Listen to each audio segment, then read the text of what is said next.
শারীরিক অক্ষমতার জন্য ভালোবেসে বিয়ে করতে চাই, কিন্তু বাবা মা রাজি নন।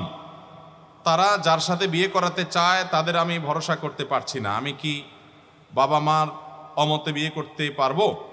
সম্ভবত ভাই শারীরিকভাবে কোনো হয়তো তিনি বিকলাঙ্গ বা কোনো প্রকার মাজুর বা কোনো সমস্যা আছে, এই জন্য হয়তো তিনি সেরকম চিন্তা করছেন। যদি এরকম হয় তাহলে সেক্ষেত্রে বাবা মাকে আপনি বুঝিয়ে আপনার কথার পক্ষে আনার চেষ্টা করবেন।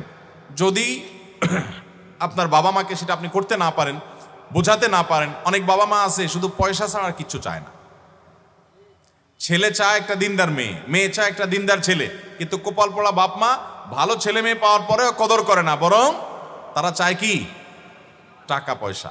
এই জন্য যে একটা কথা আছে না, যে আজকাল যত বিয়ে হয় মানুষের সাথে মানুষের বিয়ে হয় খুব কম, বেশিরভাগ হয় টাকার বস্তার সাথে ময়দার বস্তা।